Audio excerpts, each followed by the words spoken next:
कुछ नहीं कर सकती। किसी ने तो मेरे को ये तक बोला कि इसके बस का ही कुछ नहीं है, ज़िंदगी में कुछ नहीं करेगी, सामने बोला एकदम मुँह पे। हाय गाइस, तो आज की वीडियो में मैं आपके साथ शेयर करने वाली हूँ अपनी एक स्टोरी, जिसमें मैं आपको ये बताने वाली हूँ कि क्यों मैंने जो है मैं पोस्ट ग्रेजुएट हूँ और उसके बाद भी मैंने मेहंदी की लाइन चूज़ करी है। मैं मेहंदी की लाइन में आई हूँ और क्यों मैंने ऐसे करा है, क्यों मैं अभी तक और कुछ नहीं कर रही हूँ, ना मैंने जॉब करी, ना मैंने कुछ किया, मैं घर में हूँ, तो क्यों ये सब हुआ और सब कुछ शेयर करने वाली हूँ। तो और मेरे को लगता है कि ये जो स्टोरी मैं आपके साथ शेयर करने वाली हूँ ना, एवरी मिडिल क्लास चाइल्ड की स्टोरी है।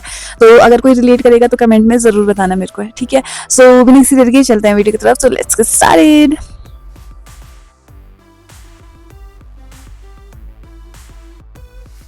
तो सबसे पहले मैं अपना इंट्रोडक्शन दूँ तो मेरा नाम दीक्षा है, मैं रहती हूँ उत्तराखंड में और मेरी जो फैमिली है, हम जो है इसमें 7 मेंबर हैं, जिसमें मेरे 5 भाई बहन हैं, मतलब 5 भाई बहन हैं और हमारी एक दुकान है। मेरी मम्मी मेरे पापा, तो पापा की दुकान है, इसी पे हम सबका खर्चा चलता है, ठीक है। तो शुरू से स्टार्ट करूँ तो मैं जब 12th में थी तो 12th में मेरा एक ड्रीम था कि मेरे को एयर हॉस्टेस बनना है, ठीक है। और उस टाइम पे मुझे एयर हॉस्टेस का ए भी नहीं पता था कि कैसे बनते हैं, क्या करते हैं, कुछ भी नहीं पता था। बट हुआ यूँ, और मैं गाँव में रहती हूँ, ठीक है, मेरा जो एरिया है मैं गाँव में रहती हूँ। तो यहाँ जो है किसी को भी उस चीज़ की नॉलेज नहीं थी, बिल्कुल भी नॉलेज नहीं थी, बल्कि कोई भी किसी से मैं पूछ रही थी तो वो मेरे को हमेशा नेगेटिव बोलते थे। भले उनको आज भी उस चीज़ की नॉलेज नहीं है, बट उस टाइम पे भी जो मेरे को बोलता था नेगेटिव ही सुनती थी मैं उस टाइम पे उस चीज़ के लिए। फिर मेरे को पता चला कि इसका एक कोर्स होता है जिसमें 6-7 लाख फीस होती है, 6-7 महीने की कोर्स होता है, उसमें इतनी फीस होती है। तो 6-7 लाख उस टाइम पे भी बहुत बड़ी बात थी मेरे लिए, और आज भी मेरे लिए बहुत बड़ी बात है कि इतना सारा पैसा कैसे देना है कहीं भी। तो फिर उस टाइम पे ना मेरे पास फ़ोन था, ना मेरे पास कुछ था, पर मेरे को ये था। फिर उसके बाद आफ्टर ट्वेल्थ मैंने जो है एग्ज़ाम्स दिए थे, जिसमें मेरा हॉर्टिकल्चर में सिलेक्शन हो गया था। बट फैमिली कंडीशन की वजह से मैं काउंसलिंग में नहीं जा पाई, क्योंकि काउंसलिंग मेरी बहुत दूर पड़ गई थी यहाँ से, ठीक है, बिल्कुल उल्टा रास्ता, और मैं अकेले जा नहीं सकती थी, मैं बहुत डरती थी। तो फिर मैं यहीं फंस गई, और हमारे जो कॉलेज के एक टीचर थे बड़े ज्ञानी, उन्होंने मेरे को यहाँ फंसा दिया इस कॉलेज में कि इसका हमारे ना स्कूल कॉलेज में एडमिशन बंद होने वाले हैं, तो इसको जल्दी जल्दी से यहाँ करवा दो, वरना वो वहाँ भी नहीं हो पाया, क्या पता तुम वहाँ ना जा पाओ तो वहाँ भी नहीं हो पाएगा, यहाँ भी नहीं हो पाएगा। और फिर मेरे पापा थोड़ा, मतलब हम भी थोड़ा डर गए थे कि कहीं यहाँ भी एडमिशन नहीं हुआ, मेरा साल बर्बाद ना हो जाए, तो मैं इस कॉलेज में आ गई। अब ये कॉलेज में मैंने अपने 3 साल बर्बाद किए हैं, मेंटली भी, फिजिकली भी, हर चीज़ से, क्योंकि मेरा कॉलेज लाइफ बहुत ज़्यादा बेकार गया, बहुत ज़्यादा। तो क्योंकि बहुत ज़्यादा छोटा कॉलेज है और अपने ही एरिया में, तो मैं बहुत परेशान रही थी अपने कॉलेज टाइम में। और मैं कॉलेज में किसी से शेयर करती कि मेरे को जो है एयर होस्टेस बनना है, तो वो मेरा मजाक उड़ाते थे। बल्कि एक बार मेरी पूरी क्लास के सामने टीचर ने भी मजाक उड़ाया था इस बात को लेके। तो मेरा मजाक उड़ाते थे क्योंकि उन्हें खुद कुछ पता नहीं था, तो उनको बस हंसना होता था, ठीक है। तो मैं वो भी किसी के साथ शेयर नहीं करती थी। फिर दूसरा मेरे को सब ये बोलते थे कि जो लड़की एयर होस्टेस बनती है वो बहुत ज़्यादा बिगड़ी होती है, छोटे कपड़े पहनती है। मान ली यहाँ छोटे कपड़े भी उस टाइम पे बहुत बड़ी बात होती थी, तो छोटे कपड़े पहनती है, गंदे काम करती है, गंदे काम बोले तो किसी के साथ फिजिकल रिलेशन बना के आगे जाना वो, और तीसरा के ड्रग्स वगैरह लेती हैं। तो ये सब चीज़ें मैंने सुनी थी, उस टाइम पे मुझे नॉलेज नहीं थी। फिर मेरे को फाइनल ईयर के टाइम पे ये पता चल गया था कि इसका डायरेक्ट इंटरव्यू भी होता है, मतलब जनरली ये नहीं है कि आपको कोर्स ही करना है कुछ, ठीक है। तो फिर कोर्स के लिए वैसे भी मेरे पास पैसा नहीं था, तो मैंने फाइनल ईयर में ना ऑनलाइन एक इंटरव्यू के लिए डाल दिया था, ठीक है। और फाइनल ईयर में क्या हुआ कि लॉकडाउन लग गया, 2020 में मेरा फाइनल था, और उस टाइम पे लॉकडाउन लग गया, सारे इंटरव्यू कैंसिल, सब कुछ बंद हो गया था। तो उस टाइम पे फिर क्या हुआ कि एक टाइम फिर मैंने सोचा कि चलो इस टाइम पे ना मैं अपनी इंग्लिश इंप्रूव कर लूँगी, क्योंकि मेरी इंग्लिश बिल्कुल ज़ीरो, क्योंकि मैं बचपन से हिंदी मीडियम में पढ़ी हूँ, एरिया भी मैं गाँव से हूँ, तो हिंदी भी अच्छे से, मतलब टोन आती है, गढ़वाली हूँ मैं, तो वो आती थी। तो फिर ये था कि इंग्लिश इंप्रूव कर लूँगी इस टाइम पे। फिर उसी टाइम पे क्या हुआ कि मेरे इधर से 3 दांत टूट गए। फिर मेरे दिमाग से ये चीज़ हट ही गई थी कि अब तो नहीं कर पाऊंगी मैं, क्योंकि एयर होस्टेस में तो सब कुछ नोट होता है, आपकी ब्यूटी, आपके दांत वांत सब कुछ नोट होता है, तो उस चीज़ में तो अब मेरा नहीं है। फिर मैंने अपने बैकअप प्लान रखा था, वो था कि मेरे को मेकअप आर्टिस्ट बनना है। अब से मेकअप आर्टिस्ट के लिए कोर्स करने के लिए भी आपको 1.5-2 लाख रुपए चाहिए, ठीक है। उस टाइम पे भी मेरे पास अच्छा फ़ोन नहीं था, तो फिर मैंने ना इधर उधर पता किया कि कहाँ क्या कोर्स होगा, सब कुछ अच्छे से पता करा। और सॉरी, ये चिड़िया डिस्टर्ब कर रही है मेरे को भी, आपको भी। फिर मेकअप आर्टिस्ट का पता करा मैंने, बल्कि 1-2 जगह मैंने कॉल करके ये भी बोल दिया था ठीक है मैं आऊँगी, फीस वगैरह की सब बात कर ली थी। अब इसके बाद मैंने बात करी अपने पापा से, और मेरे पापा इकलौते आदमी थे उस टाइम पे, हमारा पूरा घर उनके हिसाब से चल रहा था, उनकी वजह से चल रहा था। दुकान हमारी एक ही है, कमाने वाला एक ही आदमी था। और उस दिन मेरे पापा थोड़ा किसी बात से टेंशन में थे, और मैंने उनके साथ शेयर कर दिया कि पापा मेरे को ये कोर्स करना है, इतनी फीस है, ये सब जो भी मैंने बोला, और मेरे पापा एकदम से मेरे पे भड़क गए। बहुत डांटा पापा ने, मेरे को बहुत डांटा। और फिर मेरे को ये हुआ कि यार अब मैं कोर्स करूँगी, कुछ भी करूँगी तो मैं जब खुद कमाऊँगी खुद के पैसों से करूँगी और उसके बाद मैं आगे करूँगी, मतलब जॉब करूँगी, फिर जब पैसे आ जाएंगे फिर मैं मेकअप आर्टिस्ट का कोर्स करूँगी। ये मेरे दिमाग में था उस टाइम पे। मैं गुस्सा भी थी, पापा से नाराज़ भी थी। उसके बाद 1-2 महीने बाद मेरे पापा मान गए, क्योंकि वो खुद भी नहीं चाहते थे कि ये मतलब मेरे बच्चे यहाँ रहे, मेरे बच्चे कुछ करें, उनका ये था, ठीक है। तो उसके बाद पापा मान गए थे। अब माने ही थे वो कि इतने में मेरी मम्मी गिर गई थी और मेरी मम्मी का एक पाँव फ्रैक्चर हो गया, दूसरे पाँव पे जो है मांस फट गया और बैक में चोट लग गई, मतलब कमर में चोट लग गई। तो मेरी मम्मी फुल बेड रेस्ट पे थी। उस टाइम पे मुझे खाना बनाना भी नहीं आता था, तो सारा घर की जिम्मेदारी मेरे सर पे आ गई थी।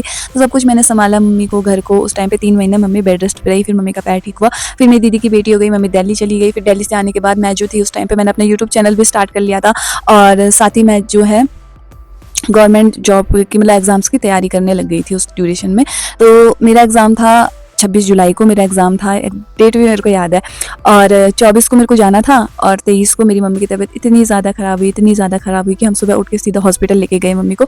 और उस दिन मैं इतना डर गई थी कि अगर मैं कहीं भी जाऊँगी, कहीं चली जाऊँगी तो मेरी मम्मी पापा का ध्यान कौन रखेगा, क्योंकि जिस हिसाब से उस टाइम पे मेरे मम्मी पापा की कंडीशन थी ना, कभी कुछ हो रहा है कभी कुछ हो रहा है, तो मैं बहुत डर गई थी। तो मैं देहरादून भी गई, मैंने एग्ज़ाम भी दिया, पर मेरा ध्यान घर पे ही था और मैं वहाँ रुक भी नहीं पाई। मैं एक दिन रुकी, पेपर दिया, दूसरे दिन मैं वापस आ गई, क्योंकि मेरा जो पूरा का पूरा ध्यान था वो घर पे था, मम्मी पे था।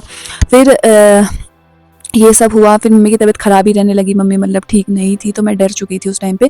फिर साथ ही मेरा जो छोटा भाई है उसकी भी ग्रेजुएशन कंप्लीट हो गई थी, वो भी यहाँ से नहीं करना चाहता था, पर मजबूरी में वो भी यहीं फंस गया था।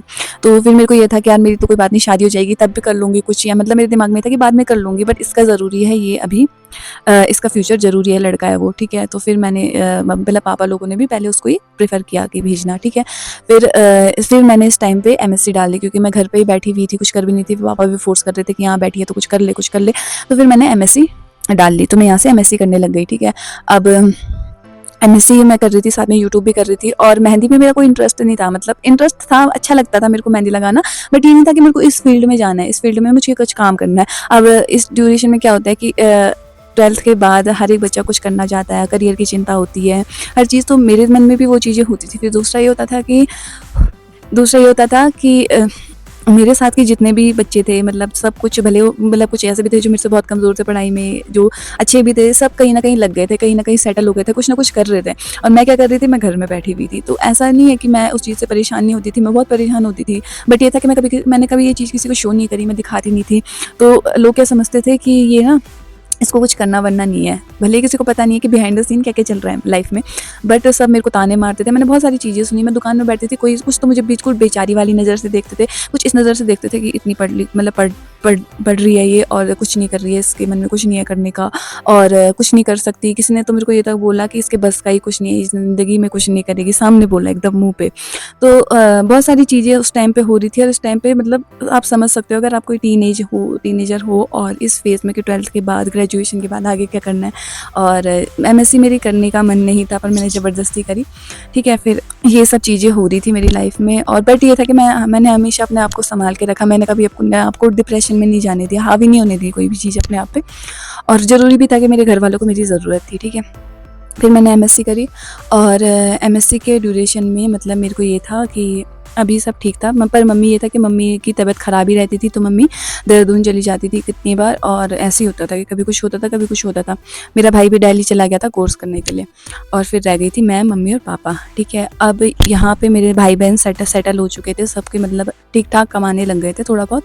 तो अब उनका ये था कि हमको दिब्बू को कुछ कराना है, दिब्बू बोले तो मैं, कि अब इसको कराना है, इसको बढ़ाना है आगे, इसको निकालना है घर से, तो ताकि ये भी कुछ करे, ठीक है। तो मैं घर पे ही थी, और हुआ यूँ कि मेरा भी फाइनल ईयर था, एमएससी का भी मेरा फाइनल ईयर था, और अब तो मेरे को ये था कि हाँ अब तो मैं कोर्स कर लूँगी।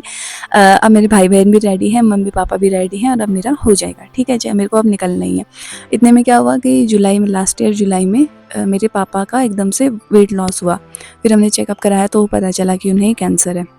तो ये हमें पता चल गया था 2023 में, मतलब ये था कि मेरा उस टाइम पे फाइनल ईयर था, तो पापा का पता चला कि उन्हें कैंसर है, फिर उनका ही ट्रीटमेंट चल रहा था। फिर उसके बाद मेरा भाई भी जो दिल्ली गया था, वो भी वापस आ गया घर, अपना कोर्स छोड़ के, क्योंकि हमारी दुकान है, दुकान संभालनी है। फिर मम्मी यहाँ से देहरादून चली गई थी। हमारा सब कुछ, क्योंकि मेरे पापा मेन मेंबर थे घर के, हमारा सब कुछ अस्त व्यस्त हो गया था, सब कुछ बिगड़ गया था। तो फिर उस चीज़ को संभाला, देखा, और फिर क्या हुआ कि पापा अगर 1 साल तक ऐसे ही रहे, हम इधर उधर भटक रहे थे, और इस टाइम पे सब डिस्टर्ब थे, पूरी फैमिली हम डिस्टर्ब थी। और फिर पापा ठीक हो गए थे, मतलब पापा ने बहुत स्ट्रॉन्ग थे मेरे पापा बहुत चीज़ों से सर्वाइव करा उस टाइम पे, तो मेरे पापा ठीक हो गए थे, कैंसर से निकल गए थे, ठीक है। फिर जुलाई तक ठीक थे, अगस्त में फिर मैं भी गई थी देहरादून, उनके साथ ही, उनकी वजह से ही गई थी, उनकी वजह से मेरे दांत लग गए, मेरे दांत भी नहीं लग पाए थे, इतनी कंडीशन ख़राब थी हमारी, इतना पैसा भी नहीं था कि मेरे जो दांत थे वो भी नहीं लगा पा रहे थे, दांत नहीं लग पाए थे। उस टाइम पे मैंने वहाँ मेहंदी का कोर्स भी करा, तो 2 महीने मेरे बहुत ठीक रहे, फिर वापस आ गए, तो अब लगा कि अब सब ठीक हो जाएगा धीरे धीरे। और फिर क्या हुआ, फिर जो है वो बीमारी दोबारा लौट के वापस आ गई मेरे पापा पे। और पहले तो वो नॉर्मल थी, पापा में हिम्मत थी तो पापा लड़ गए, पर अभी पापा का शरीर जो पहले के कीमो थे उनसे ही मतलब रिकवर भी नहीं हुआ था कि दोबारा वो बीमारी आ गई। इस पर इतनी ज़्यादा तेज़ी से उसने अटैक करा कि दिसंबर में मेरे पापा की तबीयत बहुत ज़्यादा ख़राब हो गई, और फिर फरवरी वो में हमको छोड़ के वो चले गए हमेशा के लिए। और फिर तो